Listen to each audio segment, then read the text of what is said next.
May gabi sa tanan no, mga higala na nasabta sa atong programa nagaingon diri no, espirituhan ng pakigbugno ug pagpalingkawas. Number 1, espirituhan ng pakigubat. Una kay ballpen, notebook, sulata aron makaapas ka nya na uting kaya sa Biblia. Ephesians 6 verse 12 to 13. O Luke 19 verse 41-44. Letter A, ang matag magtotoo nahiapil sa espirituhan ng pakigubat. 2 Corinthians 10:4. Letter B, ang atong kaaway mao si Satanas ug ang mga daotang espiritu. Efeso 6 verse 12. Ang kagikan ni Satanas na sa Isaiah 14 verse 12 to 14. Ezekiel 28:14 to 15. Ang Satanas nagpasabot kaaway si Satanas gitawag kani adto og Lucifer.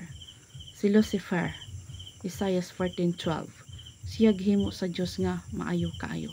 Ezekiel 28:15. Si Lucifer ang may desisyon sa pagpakasala sulod sa iyang kasing-kasing. Isaiah 14:13. Ang 5 ka pagsupil ni Lucifer sumala sa Isaiah 14, Isaiah 14:13 to 14. Letter C, ang Dios naghatag og pagpili sa anghel ug tao tungod kay ang Dios gugma. Ang Dios wala magbuhat og yawa o daotan apan kini nagsugod sa dihang mirebelde si Lucifer sa Dios kauban sa ikatulong bahin sa mga anghel. Revelation 12 verse 4. Ang dili makita nga kaaway kinahanglan nga dili kita mag-ignorante sa iyang paagi. 2 Corinthians chapter 2 verse 11. Letter D, usa ka taktika mao ang pagtago sa iyang kaugalingon og nagagamit og instrument aron pag-atake sa mga magtotoo. No? Ang tanang lugar pulos adunay gubat, dili ta magkumpiyansa. Ang kaaway gipildi na dito sa cross. Colosas 2:15-16-17. Kining tanan anino lamang ang ang katumanan mao si Kristo. Number 1, gihubuan ni Jesus ang tanang pamunuan ug gahom. Number 2, gipasundayag ni Jesus ang kadaghanan. Number 3, gidaog ni Jesus silang tanan. Pildi si Satanas, no? Ang kadaugan ni Jesus iyang gihatag sa tanang Kristohanon. 1 Corinthians 15:57. Number 1, ang magtotoo milingkod uban ni Jesus sa posisyon sa kadaugan ug pagbulutan. Efeso 2 verse 4 to 6. Letter A, ang magtotoo buhi uban ni Jesus. Letter B, ang magtotoo gibanhaw uban ni Jesus. Letter C, ang magtotoo gipalingkod uban ni Jesus diha sa lagkintong dapit. Number 2, tungod kay kita madaugon uban ni Jesus iya kitang gisugo paghingilin sa mga demonyo. Mark 16:17. Number 3, ang magtotoo dili na magampo sa kadaugan kundi ipatuman ang kadaugan nga gihatag ni Jesus kaniya.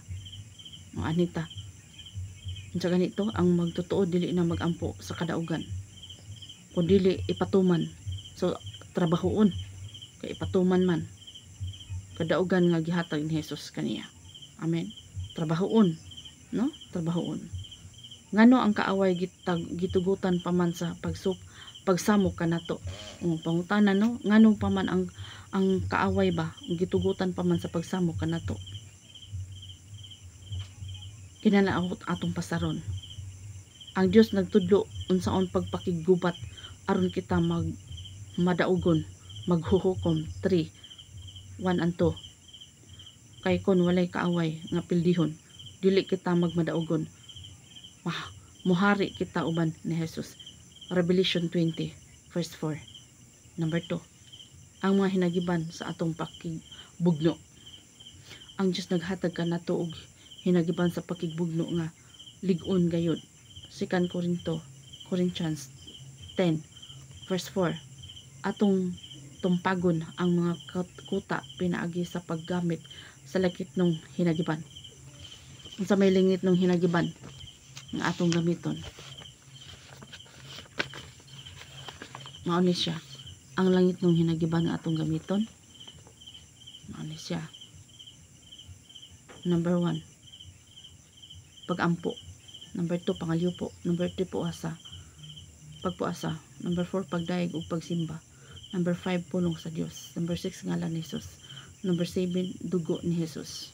So mao na siya, no, pagkaber ta sa blood ni Jesus. Ang pulong sa Dios. Number 1, ang pulong sa Dios hinagiban ingon nga espada sa espiritu. Mao din na mga higala, no. Efeso 6 verse 17. Number 2, ang pulong mas hait pa kay sa espaday duhay sulab. Hebrew 4 verse 12 to 13. Number 3, si Jesus migamit sa pulong ingon nga hinagiban. Matthew 4 verse 11. Ang ngalan ni Jesus gamhanan. Mark 16, 17, 18. John 14, 12, 14. O John 16 verse 23, 24. Number 1, naghatag si Jesus og katungod sa mga magtotoo sa paggamit sa iyang ngalan, no, makagamit ta sa ngalan sa Ginoo. Aton gamiton ang ngalan sa Ginoo sa saktong pamaagi. Unsa may saktong pamaagi? Paghingilin og daotan. O dili na to lapastangan ang pangalan sa Ginoo. Dili na to gamiton sa dili maayo nga paggamit, no, kanang gamitan na lang o pulihin na lang yung pastilan, no, ayaw gamita ang dili maayo nga paggamit.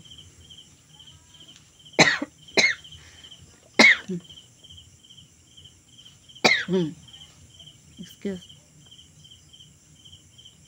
Ningon niya.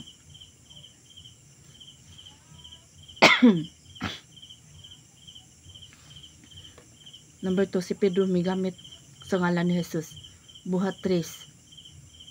Act 3 verse 3 to 6. Act 9 verse 34. 9:34. Si Pablo usab. Buhat Act 16 verse 18. Ang hinungdan sa paggamit sa ngalan ni Jesus. Philippians 2. Ay insakto hinungdan sa paggamit sa ngalan ni Jesus. Philippians chapter 2 verse 5 to 11. Maka pangayo kita bisan unsa pinaagi sa ngalan ni Jesus kung kita magpaubsan sa Dios o masinugtanon kaniya. Ang dugo ni Jesus. Ang bilis sa dugo ni Jesus. Hebrew 9 verse 11 to 12.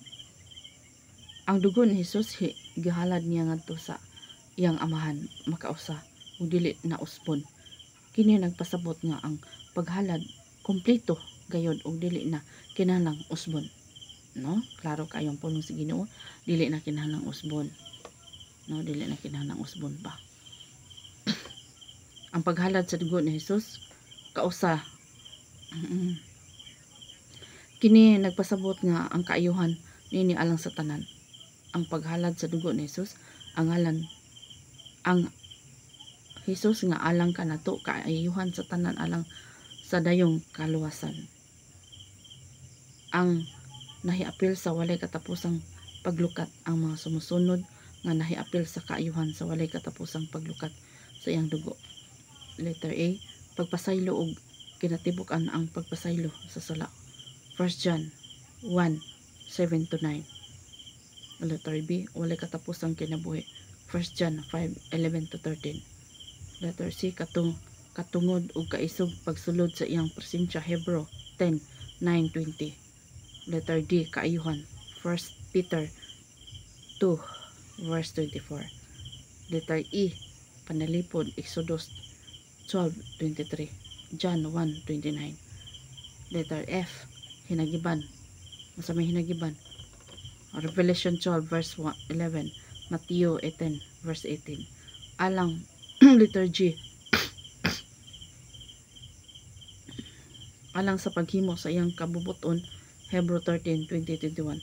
Ang dugo ni Hesus magsangkap kanato pagbuhat sa iyang kabubuton. Pagpalingkawas. Ang buluhaton ni Hesus ug ang iyang mga tinunan. Si Hesus nagwali pagpahibalo sa kagawasan sa mga binilanggo. Mao binilanggo kanang nagpagapos-gapos ba sa kinabuhi. Muna ang binilanggo, gibilanggo sa yawa ba. Dili binalanggo tong at presuhan nga realidad. Kung say nakatuok nimo karon nabilanggo ka, dili ka kagawas-gawas ni ana. Mga tinunan siya nagpili og napulog duha aron sila may usa. Uban kaniya aron makabaton og gahom sa pag-ayog mga masakiton og paghingilin sa mga demonyo. Mark 3:14-15. Kalihukan sa demonyo. Number 1. Nagasakit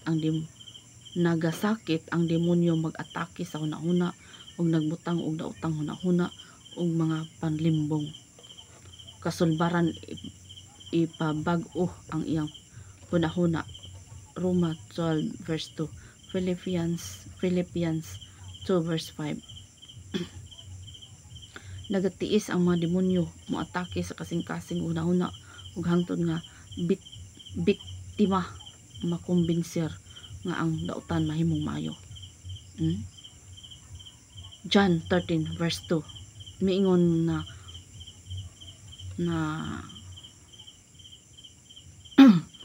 gitawag sa ingon ba nga ang sama ng daotan murag himuon na lang maayo ba. Munay lisod no, taktika na sa yawa nga ang daotan mahimo na lang murag mahog ug maayo. Kasulbaran pag hinulso pagbalik ngadto sa Dios. Malakay 3 verse 7-18. Number 3, musulod ang demonyo mala sa parte sa tibuok kinabuhi sa biktima. John 13 verse 27. Ang demonyo makasulod diha sa kasing-kasing pinagi sa biktima.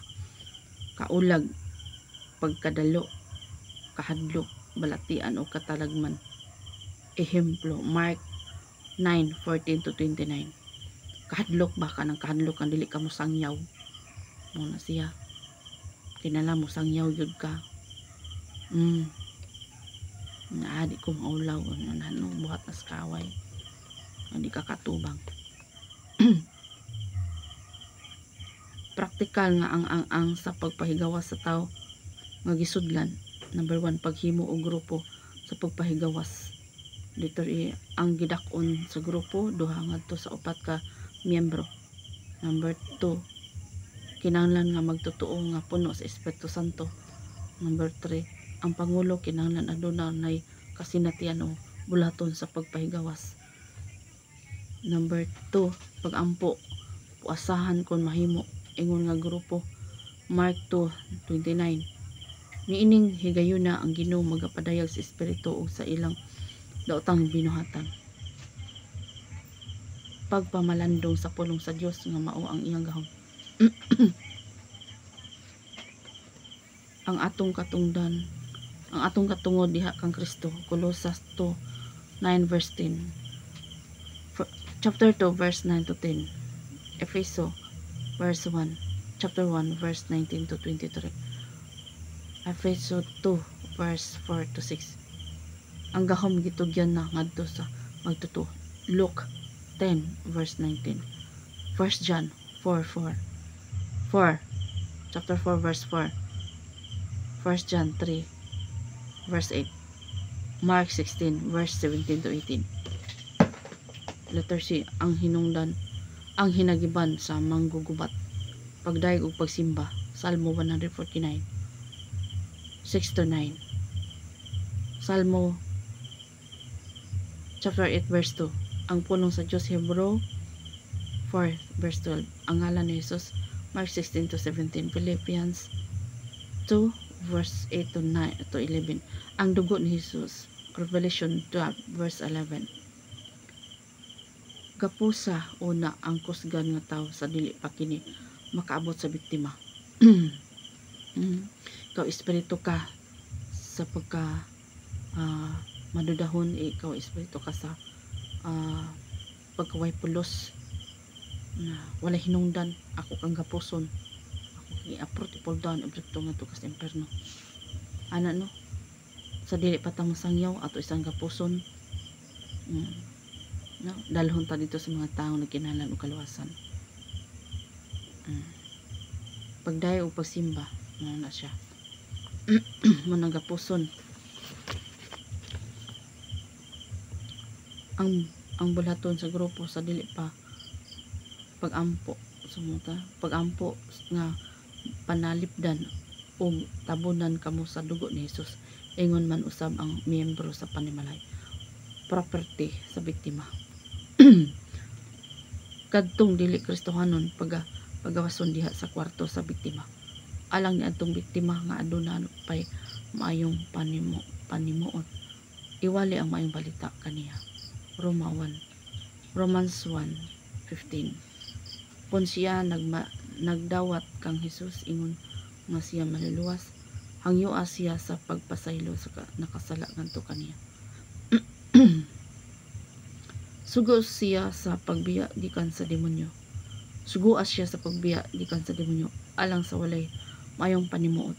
Gapusa ang biktima pinagi sa pagampo aron maulian sa mayong panimuot.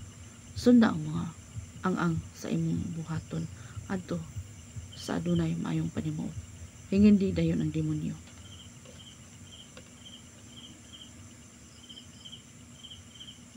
Pagbantay og kinahanglan nga igmat kita kanunay sa mga pagpadayag sa demonyo. Hinuon dali na kayo ang paghingilin sa demonyo nga imong mailan.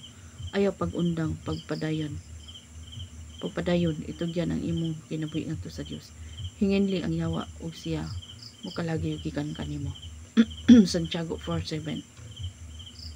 Human siya mahigawas, tudlo ang imong biktima sa iyang maong biktima sa iyang kahimtang diha kang Kristo.